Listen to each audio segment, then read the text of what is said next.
July 18ರಂದು ಚಿತ್ರಮಂದಿರಗಳಲ್ಲಿ ತೆರೆಕಂಡು ಪ್ರಸ್ತುತ OTTಯಲ್ಲೂ ಲಭ್ಯವಿರುವಂತಹ Ahaan Panday and Aneet Padda starrer Saiyaara movie around 40-45 crore ರೂಪಾಯಿಯ ಬಜೆಟ್ನಲ್ಲಿ ನಿರ್ಮಾಣಗೊಂಡು ವರ್ಲ್ಡ್ ವೈಡ್ 500 ಕೋಟಿಗೂ ಹೆಚ್ಚು ಬಾಕ್ಸ್ ಆಫೀಸ್ ಕಲೆಕ್ಷನ್ ಅನ್ನು ಈ ಸಿನಿಮಾ ಮಾಡಿತ್ತು. ಫಸ್ಟ್ ಆಫ್ ಆಲ್, ಈ ಸಿನಿಮಾದ ಮ್ಯೂಸಿಕ್ ಆಲ್ಮೋಸ್ಟ್ ಎಲ್ಲಾ ಕೂಡ ಒಳ್ಳೆಯದಾಗೇ ಇವೆ.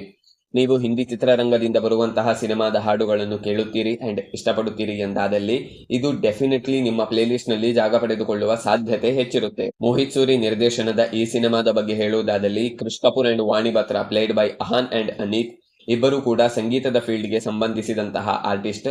ಒಬ್ಬರು ಹಾಡನ್ನು ಬರೆದರೆ ಮತ್ತೊಬ್ಬರು ಹಾಡನ್ನು ಹಾಡುವವರು. ಇನ್ನು ಇವರಿಬ್ಬರ ಭೇಟಿ ಹೇಗಾಗುತ್ತೆ, ದುಃಖಭರಿತ ಪಾಸ್ಟ್ ಅನ್ನು ಹೊಂದಿರುವಂತಹ ಮ್ಯೂಸಿಕ್ ನ ಮುಖಾಂತರ ಅದರಿಂದ ಹೊರಬರಲು ಪ್ರಯತ್ನ ಪಡುತ್ತಿರುವ ಇವರಿಬ್ಬರ ಪ್ರಯತ್ನ ಏನಾಗುತ್ತೆ, ಸ್ಟೋರಿ ಯಾವೆಲ್ಲ ತಿರುವುಗಳೊಂದಿಗೆ ಹೇಗೆ ಅಂತ್ಯ ಪಡೆದುಕೊಳ್ಳುತ್ತೆ ಎನ್ನುವುದನ್ನೆಲ್ಲ ನೀವು ಸಿನಿಮಾದಲ್ಲೇ ನೋಡಿ ತಿಳಿದುಕೊಳ್ಳಬೇಕು. ಇನ್ನು ಮೋಹಿತ್ ಸೂರಿ ನಿರ್ದೇಶನದ ಈ ಬಾರಿ ಹ್ಯಾಪಿ ಎಂಡಿಂಗ್ ಅನ್ನು ಹೊಂದಿರುವಂತಹ ಈ ಸಿನಿಮಾದ main plus point, as I already shed, ಇದರ ಮ್ಯೂಸಿಕ್. ಈ ಸಿನಿಮಾದ ಮುಖ್ಯ ಭೂಮಿಕೆಯಲ್ಲಿ ಕಂಡು ಬಂದಂತಹ ಮೇನ್ ಲೀಡ್ಸ್ ಇಬ್ಬರು ಸಹ ಚಿತ್ರರಂಗಕ್ಕೆ ನ್ಯೂ ಕಮರ್ಸ್, ಬಟ್ ಸ್ಟಿಲ್ ಅವರಿಬ್ಬರ acting was good and also supporting cost ನಲ್ಲಿ ಇರುವವರೆಲ್ಲರೂ ಅವರವರ ಪಾತ್ರವನ್ನು ಒಳ್ಳೆಯ ರೀತಿಯಲ್ಲೇ ನಿಭಾಯಿಸಿದ್ದಾರೆ.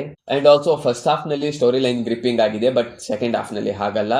And twist and turning points ಗಳು ಸಹ ಒಳ್ಳೆಯ ರೀತಿಯಲ್ಲೇ ವರ್ಕ್ ಆಗಿವೆ ಎಂದರೆ ತಪ್ಪಾಗಲಿಕ್ಕಿಲ್ಲ. ಅಂಡ್ ಎಸ್, ನೀವು ಈ ಸಿನಿಮಾವನ್ನು ನೋಡಿದ್ರೆ ನಿಮ್ಮ ಒಪಿನಿಯನ್ ಅನ್ನು ಖಂಡಿತ ತಿಳಿಸಿ. ಮುಂದಿನ ವಿಡಿಯೋದಲ್ಲಿ ಮತ್ತೆ ಭೇಟಿಯಾಗೋಣ. ನಮಸ್ಕಾರ.